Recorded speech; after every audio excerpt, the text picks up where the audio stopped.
Okay so hi everyone. आज की video में हम बात करेंगे कि आप अपनी वेबसाइट का या वेबसाइट्स का बैकअप कैसे ले सकते हो, चाहे वो वर्डप्रेस की वेबसाइट हो या चाहे किसी और लैंग्वेज पे लाइक HTML CSS जावास्क्रिप्ट या किसी और लैंग्वेज पर हो।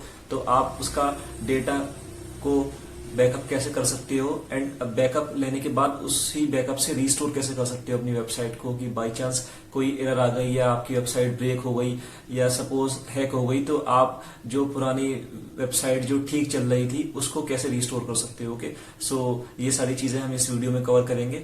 So the very first question कि मैनुअल बैकअप क्यों जरूरी है आपका। बिकॉज मैनुअल बैकअप इसलिए आपकी वेबसाइट का जरूरी है because you can not depend on any single plugin to have your backup. बहुत से केसेस में क्या होता है कि आपकी वेबसाइट सपोज वर्डप्रेस पर है, so sometime what happens is कि प्लगइन की अपडेट्स में कभी कभी प्लगइन की कंपेटेबिलिटी इशू आ जाते हैं तो चलना बंद हो जाते हैं प्लगइन्स, या कभी कभी वो फ्री प्लगइन को पेड कर देते हैं, या प्लगइन में कुछ प्रॉब्लम हो जाती है तो आपके पास अगर बैकअप है भी तो वो इंपोर्ट के टाइम पे स्टक हो जाता है। वीडियो मैंने ऑलरेडी एक बना रखी है, all in one WP migration plugin, जो मोस्टली यूजर्स यूज करते हैं अपनी वेबसाइट का, अपनी वर्डप्रेस वेबसाइट का बैकअप लेने के लिए, रिस्टोर करने के लिए। बट कभी कभी उसमें भी इंपोर्ट स्टक का इशू आ जाता है, मोस्ट ऑफ द टाइम आ जाता है, मैंने तो अक्सर फेस किया है ये इशू। तो अगर आप भी all in one WP migration plugin use करते हो तो आपके सामने शायद ये इशू आया हो या नहीं आया हो, तो उसकी वीडियो आप आई बटन में देख सकते हो कि प्लगइन की हेल्प से आप कैसे बैकअप ले सकते हो, रिस्टोर कर सकते हो। और बाई चांस आपका इंपोर्ट के टाइम पे स्टक हो जा रहा है, आपका बैकअप इंपोर्ट नहीं हो पा रहा है, आपकी वेबसाइट रिस्टोर नहीं हो पा रही है, तो उस इशू को कैसे सॉल्व करना है, तो उसकी वीडियो आपको आई बटन में मिल जाएगी। ओके, सो हम इस वीडियो में कवर करेंगे कि मैनुअल बैकअप आप कैसे लोगे अपनी वेबसाइट्स का, चाहे वो वर्डप्रेस पे हो या किसी और लैंग्वेज पे हो। एंड बैकअप ले लिया उसके बाद आप उसी बैकअप को रिस्टोर कैसे करोगे अपनी वेबसाइट को वापस पाने के लिए। Okay, so stay tuned. And अगर आपको कोई भी क्वेरी हो, कोई भी क्वेश्चन हो, तो आप हमारे फोरम MW एजुकेटर फोरम में जाकर पोस्ट कर सकते हो। एंड जब भी हम में से कोई एडमिन ऑनलाइन होगा या अदर्स को रिलेवेंट लगेगा वो क्वेश्चन उनके फील्ड के अकॉर्डिंग, तो वो जरूर रिप्लाई करेंगे। Okay, so let's start this video. Okay, so हम इस वीडियो में सीखने वाले हैं कि किसी भी वेबसाइट का मैनुअल बैकअप कैसे ले सकते हो आप, चाहे वो वेबसाइट आपकी वर्डप्रेस वेबसाइट है या चाहे किसी और लैंग्वेज में है लाइक HTML CSS जावास्क्रिप्ट या किसी और लैंग्वेज में। ओके, तो सबसे पहले आपको जाना है अपने cPanel या साइबर पैनल में, जो भी आपका पैनल है, और उसमें जाकर जैसे सपोज मेरा साइबर पैनल है तो मैनेज पर आपको क्लिक करना है, जो भी आपकी वेबसाइट होगी। कहाँ से हमने गए, ये हमारा डैशबोर्ड होता है, हमने वेबसाइट्स पर क्लिक करा, लिस्ट वेबसाइट्स में गए, और उसके बाद आपकी जितनी भी वेबसाइट्स होंगी वो सारी लिस्ट हो जाएंगी, और यहाँ पर आपको मैनेज पर क्लिक करना है, और उसके बाद आपको नीचे जाना है, फाइल मैनेजर पर क्लिक करना है। ओके, पब्लिक HTML फोल्डर को ओपन करना है। पब्लिक HTML फोल्डर जो होता है बेसिकली वो आपका रूट फोल्डर होता है, जहाँ पे आपकी वेबसाइट्स की सारी कोर फाइल्स जो होती हैं स्टोर रहती हैं। ओके, पब्लिक HTML फोल्डर में आने के बाद आपको ये सारी फाइल्स दिखेंगी। सिलेक्ट ऑल पर आपको क्लिक करना है, देन कंप्रेस पर आपको क्लिक करना है, and then compressed file size का नाम देना है आपको backup. Okay, so compression type यहाँ पर तो साइबर पैनल में 2 दिखते हैं, cPanel में आई थिंक 3-4 होते हैं, तो आपको दोनों फॉर्मेट में ले लेना है अपनी सेफ्टी के लिए, ताकि zip फोल्डर भी या और दूसरा tar.gz फोल्डर भी। ओके, सो दोनों फॉर्मेट आपको चाहिए होंगे। दोनों कंपलसरी नहीं है, बट एक से ही काम हो जाता है, लेकिन या आपकी थोड़ी सिक्योरिटी रहती है आपके पास कि या मेरे पास दोनों फॉर्मेट में है। बाई चांस किसी दूसरी होस्टिंग पे आप ले जा रहे हो, सपोज वो zip फॉर्मेट सपोर्ट नहीं कर रहा या tar.gz फॉर्मेट सपोर्ट नहीं कर रहा, तो आपके पास दोनों फॉर्मेट होंगे। सो आपने रिफ्रेश किया, अब आपके पास ये बैकअप फाइल आ गई, इसे आपने डाउनलोड कर लेना है। डाउनलोड पर क्लिक करके किसी एक सेफ जगह पर बैकअप नाम का फोल्डर बना के आपको डाउनलोड कर लेना है, और ये आपका डाउनलोड हो जाएगा। ओके, और मैं आपको दिखा देता हूँ जो दूसरा फॉर्मेट है उसमें कैसे करेंगे। सो ये बैकअप ही फाइल थी, सो मैंने इसे अनचेक कर दिया। उसके बाद कंप्रेस पे आपने क्लिक करा, फाइल का नेम दिया यहाँ पे आपने बैकअप, और उसके बाद कंप्रेशन टाइप में आपने tar.gz कर दिया, कंप्रेस कर दिया इसे। ओके, सो रिफ्रेश आपने किया, एंड अब देख सकते हो ये tar.gz फॉर्मेट में भी आ गया आपके पास। डाउनलोड आपने कर लिया बैकअप अपना, और डाउनलोड फोल्डर में जाके सेव कर दिया।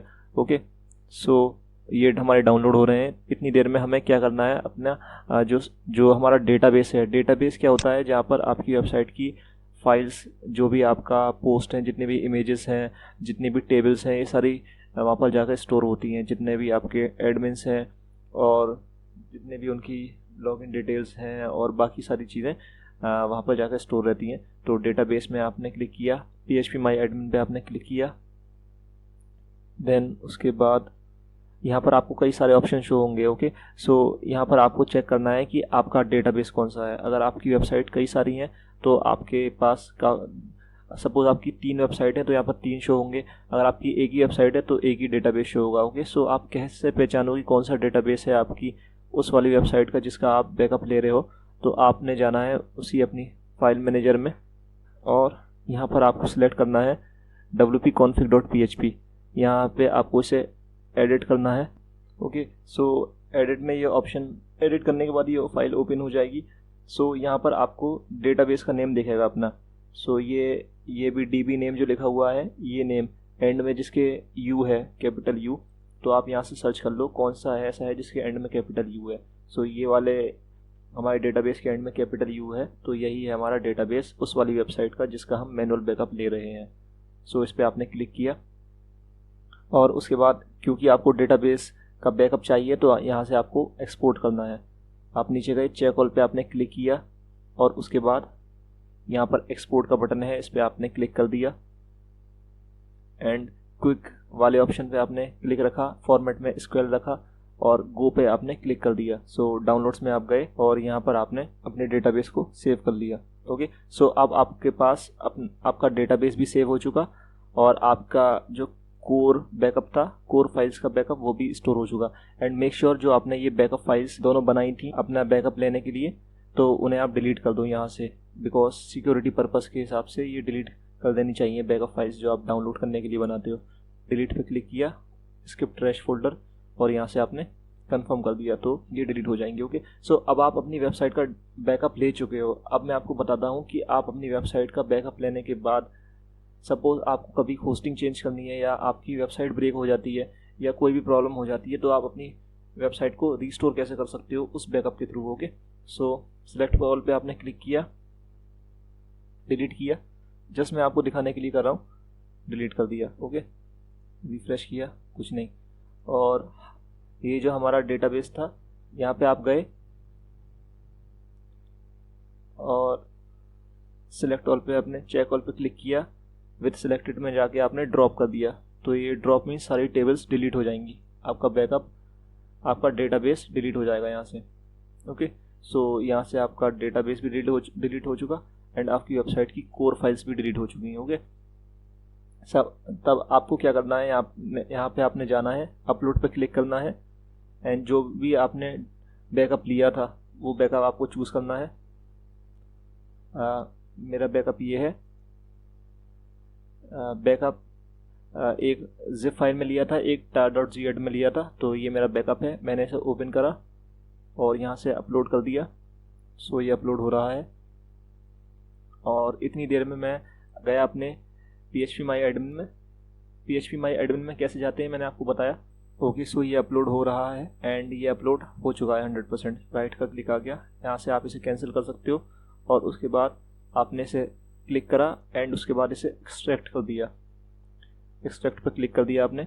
मेक श्योर ये आप पब्लिक HTML फोल्डर में कर रहे हो। ओके, सो मेरा वही फोल्डर खुला हुआ था तो इसलिए। ओके, सो ये फाइल्स मैंने एक्सट्रैक्ट कर ली यहाँ से और जो मेरी ओरिजिनल फाइल थी बैकअप की उसे मैं यहाँ से डिलीट कर दूंगा कंफर्म करके। सो मैंने डिलीट कर दिया और मेरे पास ये बैकअप आ चुका। ओके, सो अब आपको कोर फाइल्स तो आपने रिस्टोर कर ली, अब आपको रिस्टोर करना है अपना डेटाबेस। खुल जाएगा डैशबोर्ड, उसके बाद आपने डेटाबेस में क्लिक किया, PHP My Admin पर क्लिक किया और ये वाला आपका डेटाबेस था जैसे मैंने आपको पहचान करना सिखाया था अभी थोड़ी देर पहले। ये आपने क्लिक किया यहाँ से और आप देख सकते हो खाली है इस टाइम, कुछ नहीं है इसमें।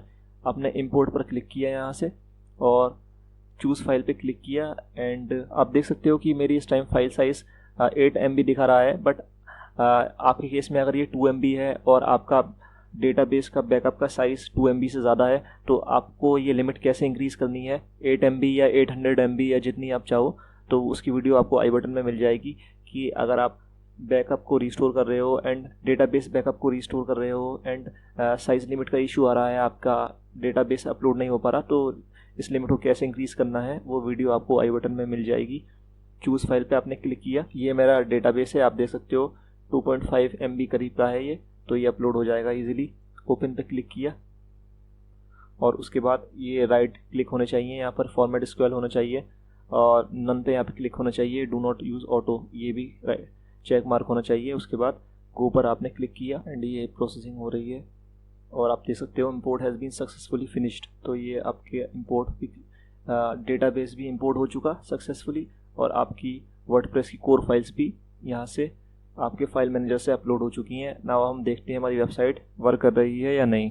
मैंने mwsupertools.com की एक सब डोमेन बना दी थी आपको ये वीडियो बनाने के लिए। ओके, मेरी वेबसाइट खुल रही है एंड यू कैन सी मेरी वेबसाइट अब सक्सेसफुली ओपन हो चुकी है एंड ठीक वर्क कर रही है। कोई भी आप पेज खोलोगे आप देख सकते हो मेरी वेबसाइट वर्क कर रही है ठीक से एंड कोई भी पेज आप खोलोगे तो ये ओपन हो रहा है ठीक ठाक। ठीक है, ओके। इस तरह से आप अपनी वेबसाइट्स का या वर्डप्रेस वेबसाइट का या किसी और लैंग्वेज वेबसाइट है उसका मैनुअल बैकअप ले सकते हो एंड मैनुअल बैकअप लेने के बाद ओके एंड अगर आपको कोई भी इशू हो, कोई भी प्रॉब्लम हो तो आप MW एजुकेटर फोरम में जाकर अपनी क्वेरीज को पोस्ट कर सकते हो, अपने क्वेश्चंस को पोस्ट कर सकते हो। एंड यस, अगर आपके पास इंपोर्ट करने के बाद बैकअप को रिकवर करने के लिए जब आप अपलोड कर दो तो अगर आपके पास एरर एस्टेब्लिशिंग इन डेटाबेस कनेक्शन इस टाइप की एरर आए और आपकी वेबसाइट नहीं चल पाए और डेटाबेस कनेक्शन की एरर दिखाए तो आप आई बटन पे वीडियो है उसे देख के इस प्रॉब्लम को भी सॉल्व कर सकते हो। ये डेटाबेस की एरर इसलिए आती है क्योंकि अगर आपका बैकअप पुराना किसी डेटाबेस अकाउंट का है एंड आप जो अपलोड कर रहे हो नया डेटा वो किसी और डेटाबेस पे बना के कर रहे हो तो इसलिए एरर आती है। कैसे सॉल्व करना है वो आई बटन पे वीडियो है। Okay, if you love this video please don't forget to subscribe our YouTube channel and like this video. Thank you very much. See you in the next video.